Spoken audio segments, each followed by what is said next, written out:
नमस्कार दोस्तों, स्वागत है आपका आपके अपने यूट्यूब परिवार जेवर स्टडी में, जिसमें एक बार फिर हम हाजिर हैं लेकर के आपके लिए एक इम्पॉर्टेंट सेशन जो कि आने वाले एग्ज़ाम्स में आपके लिए हेल्पफुल होगा। तो दोस्तों, जैसा कि पिछले सेशन में हमने आपको मध्यकालीन भारत के इतिहास से संबंधित दिल्ली सल्तनत के बारे में जानकारी दी थी, तो आज दिल्ली सल्तनत के ही बारे में हम आपको सैयद वंश के बारे में जानकारी देंगे। तो दोस्तों, यदि आप इस चैनल में नए हैं तो इस चैनल को लाइक, सब्सक्राइब एवं शेयर करना बिल्कुल भी ना भूलें। तो दोस्तों, पिछले सेशन में हमने आपको तुगलक वंश एवं खिलजी वंश से संबंधित क्वेश्चंस के बारे में बताया था, और उससे पहले खिलजी वंश एवं तुगलक वंश के बारे में जो जानकारी दी थी। तो आज हम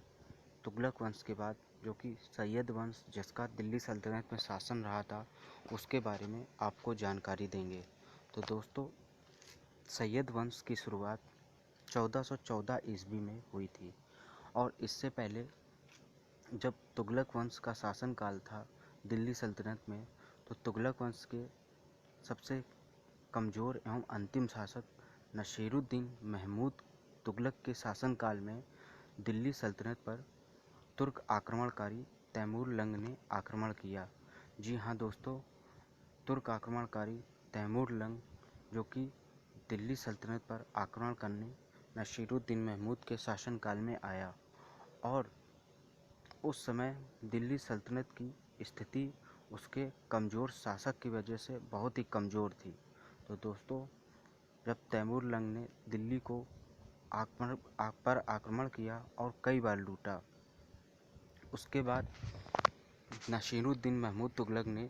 दिल्ली से अपना शासन समाप्त कर दिया, और दिल्ली पर तैमूर लंग के सेनापति खिज्र खां एवं दौलत खां लोधी का प्रतिनिधित्व चलने लगा। जी हाँ दोस्तों, अब हम अपने पॉइंट्स के बारे में डिस्कशन करेंगे जो कि दिए हुए हैं। जी हाँ दोस्तों, तैमूर लंग के लगातार आक्रमणों के कारण दिल्ली सल्तनत का केंद्रीय नेतृत्व पूरी तरह से हताश हो चुका था, और 1398 ईस्वी तक दिल्ली को पूरी तरह से लूट लिया गया था। जी हाँ दोस्तों, तैमूर लंग ने 1398 ईस्वी तक दिल्ली को पूर्णतः लूट लिया था और अपना शासन वहाँ पर चालू किया, और अपने प्रतिनिधित्व खिज्र खां एवं दौलत खां लोधी को दिया। और उसके बाद दिल्ली में इस उथल पुथल के बाद तैमूर लंग का प्रतिनिधित्व दौलत खां लोधी के हाथ में था। जी हाँ दोस्तों, खिज्र खां को मुल्तान का शासक नियुक्त कर दिया गया था, यानी राज्यपाल नियुक्त किया गया था उस समय, और दौलत खां लोधी ने 1414 ईस्वी तक दिल्ली पर अपना शासन शुरू किया, और 1414 ईस्वी में खिज्र खां के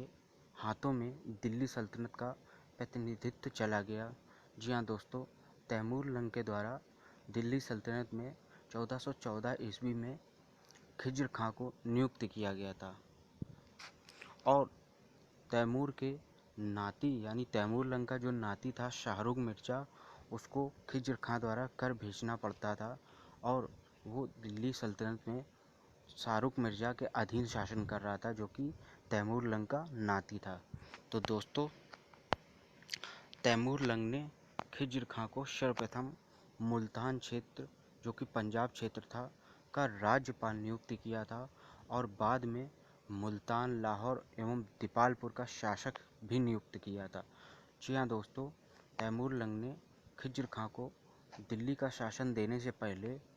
मुल्तान का राज्यपाल एवं उसके बाद में मुल्तान, लाहौर, दीपालपुर का शासन नियुक्त किया था। तो दोस्तों, खिज्र खां ने 1414 ईस्वी में दिल्ली में सैयद वंश की नींव रखी, और इसने अपने आप को सुल्तान की उपाधि न दे करके रैयत आला की उपाधि धारण की। और खिज्र खां ने ऐसा इसलिए किया था क्योंकि सैयद वंश यानी सैयद की बात करें तो खिज्र खां ने अपने आप को मोहम्मद साहब का वंशज मानता था। जी हाँ दोस्तों, सैयद वंश के शासक अपने आप को मोहम्मद साहब, जो कि इस्लाम धर्म के पैगंबर थे, उनका वंशज अपने आप को मानते थे और इस वजह से उन्होंने अपने वंश का नाम सैयद वंश रखा था और खिज्र खां ने रैयत आला की उपाधि धारण की थी। तो दोस्तों,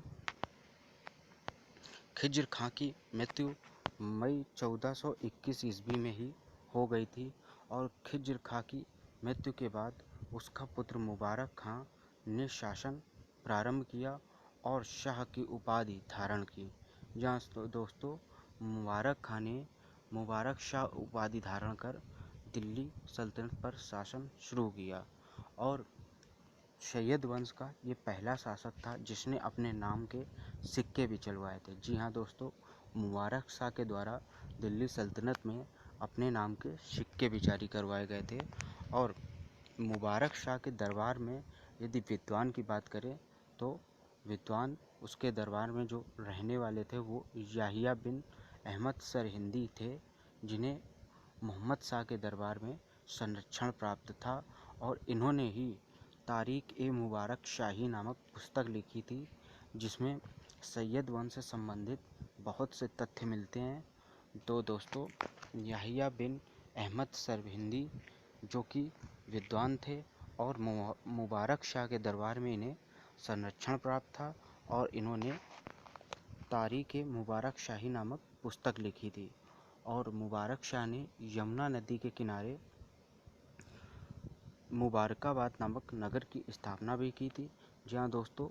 मुबारकाबाद नगर की स्थापना मुबारक शाह के द्वारा की गई थी, जो कि यमुना नदी के किनारे है और मुबारक खां की मृत्यु के पश्चात उसका दत्तक पुत्र जो था कि मोहम्मद खां, वो सत्तारूढ़ हुआ, यानी उसका शासन प्रारंभ हुआ, जो कि अयोग्य शासक था। जी हाँ दोस्तों, एवं उसने अपनी मृत्यु से पूर्व ही बंदायूं से ही अपने पुत्र अलाउद्दीन आलम शाह को उत्तराधिकारी घोषित किया। जी हाँ दोस्तों, मोहम्मद खां ने अपनी मृत्यु से पूर्व ही अपने पुत्र को अलाउद्दीन आलम शाह को उत्तराधिकारी घोषित किया था और जिसने कुछ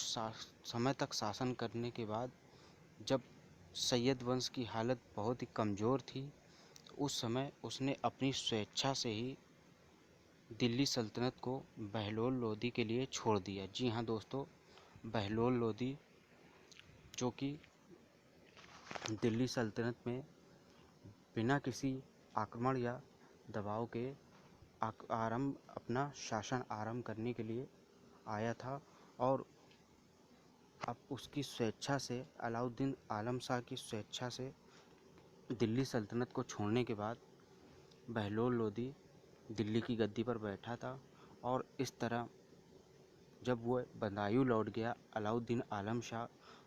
तो सैयद वंश का शासन यहीं पर ख़त्म होता, समाप्त होता है। यहाँ दोस्तों, अलाउद्दीन आलम शाह के बदायूं लौटने के बाद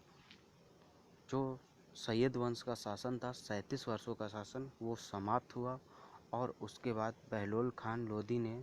अपना शासन प्रारंभ किया और दिल्ली सल्तनत पर अंतिम वंश, यानी दिल्ली सल्तनत का जो अंतिम वंश था लोदी वंश, उसकी स्थापना की और दिल्ली सल्तनत में सैयद वंश का शासन जो कि 1451 ईस्वी में ही समाप्त हो गया और उसके बाद लोदी वंश की स्थापना जो कि बहलोल खान लोदी के द्वारा की गई थी। तो दोस्तों, अलाउद्दीन आलम शाह के अपनी स्वेच्छा से दिल्ली सल्तनत को छोड़ने के पश्चात बहलोल खान लोदी जो कि 19 अप्रैल 1451 ईस्वी को दिल्ली की गद्दी पर बैठा था एवं लोदी वंश की स्थापना की और दिल्ली सल्तनत पर प्रथम अफ़गान राज्य की स्थापना करने वाला बहलोल लोदी ही पहला शासक था जिसने अफ़गान राज्य की स्थापना की थी। तो दोस्तों, बहलोल लोदी ने अपने नाम के सिक्के चलवाए थे और इसने जौनपुर के शासक महमूद शाह सरकी जो कि दिल्ली पर आक्रमण कर दिल्ली सल्तनत पर कब्जा करना चाहता था, उसके आक्रमणों को निष्फल कर दिया था। जी हाँ दोस्तों, उसने जितने भी प्रयास किए थे उस सभी प्रयासों में उसको असफलता ही प्राप्त हुई थी, जो कि बहलोल खां लोधी द्वारा उसे निष्फल किया गया था। तो दोस्तों, बहलोल खां लोधी, जो कि लोधी वंश का संस्थापक था, उसके द्वारा अपने नाम के सिक्के भी चलवाए गए थे। तो दोस्तों, बहलोल लोधी अपने सरदारों को बहुत ही सम्मान देता था, उन्हें मकसद आली नाम से पुकारता था, और जब उनके सरदार खड़े रहते थे तो वो भी खड़ा रहता था। उनके खड़े रहने पर खुद भी उनको खड़ा रहता था और सम्मान देता था। और 38 वर्ष शासन करने के पश्चात जुलाई 1489 ईस्वी में बहलोल लोधी की मृत्यु हो गई। जी हाँ दोस्तों, लोधी वंश का संस्थापक जो कि बहलोल लोधी था, जिसने 1451 ईस्वी में शासन प्रारंभ किया था, और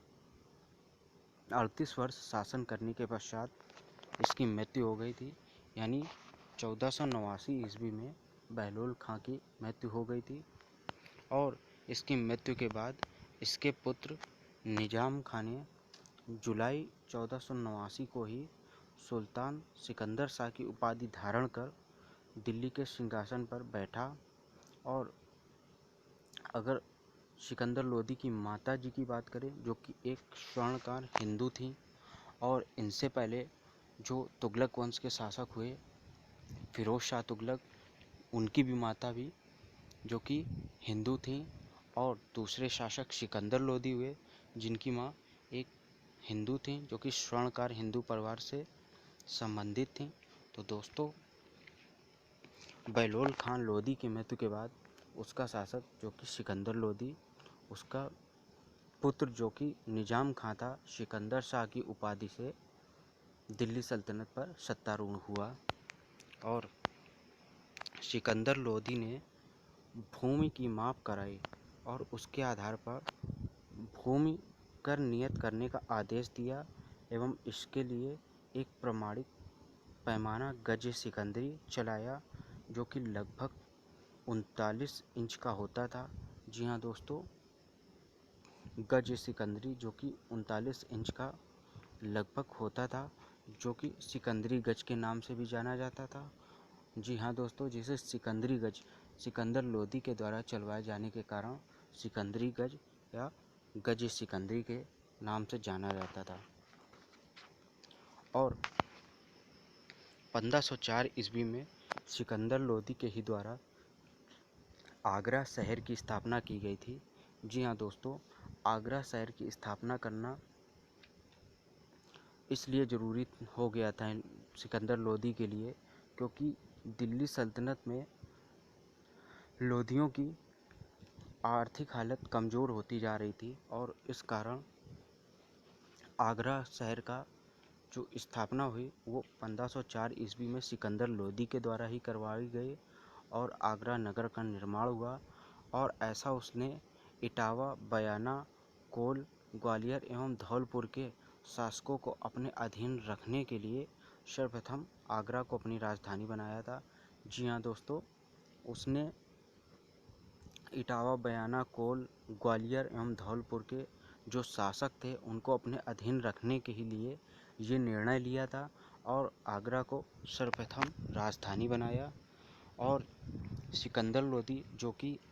जिसका उपनाम गुलरुख भी था, और उसने गुलरुखी नाम से के शीर्षक से कविताएं भी लिखता था। जी हाँ दोस्तों, गुलरुखी को शीर्षक बनाकर उसने कविताएं लिखी, और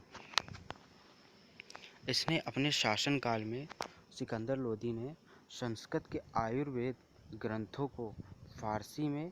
फ़िरंगे सिकंदरी के नाम से अनुवाद करवाया। जी हाँ दोस्तों, इसने नगर कोटि के ज्वालामुखी मंदिर, जो कि ज्वालामुखी मंदिर नगरकोट में था, उसकी मूर्तियों को तुड़वा करके उसके टुकड़ों को कसाईयों को मांस तौलने के लिए दे दिया था। और सिकंदर ने मुसलमानों को ताजिया निकालने एवं मुस्लिम महिलाओं को पीरों एवं संतों की मज़ार पर जाने पर प्रतिबंध लगा दिया था। तो दोस्तों, इसने आयुर्वेद के जो ग्रंथ थे संस्कृत के, उनको फ़ारसी में अनुवाद कराया और फ़िरंगे सिकंदरी के नाम से उसका अनुवाद कराया।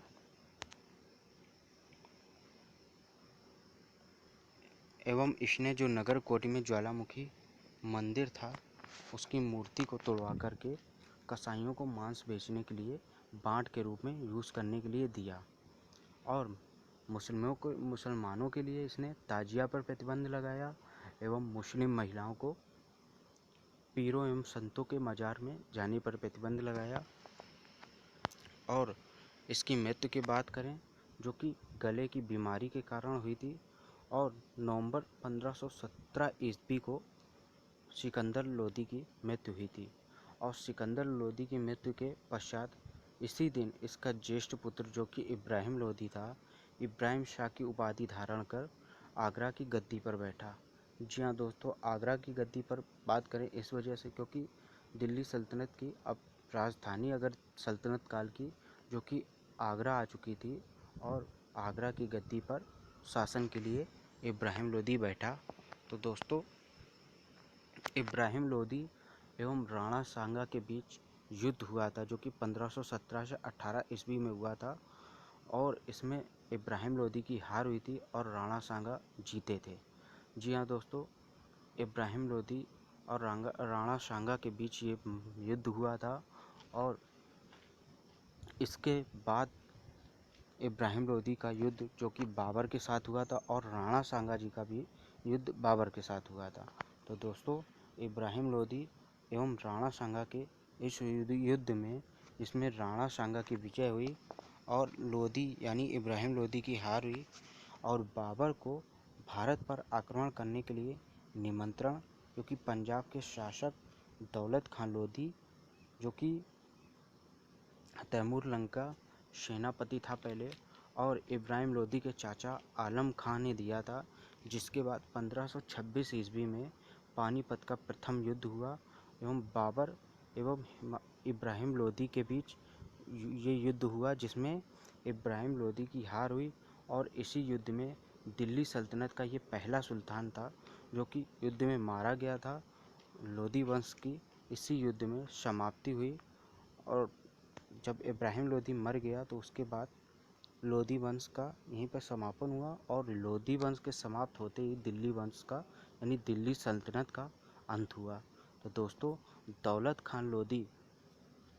जो कि तैमूर लंग का ही सिपाही सालार था और उसके ही इस निमंत्रण से बाबर जो कि भारत में आक्रमण करने आया और बाबर जो कि बाद में मुग़ल साम्राज्य की स्थापना की। तो दोस्तों, लोदी वंश का इस तरह से अंत हुआ। तो अब हम आपको अगले वीडियो में इनसे संबंधित अगले वीडियो में हम बात करेंगे और इस वीडियो में दिल्ली सल्तनत का अंत हुआ। तो दोस्तों नमस्कार, आज के वीडियो में इतना ही, धन्यवाद।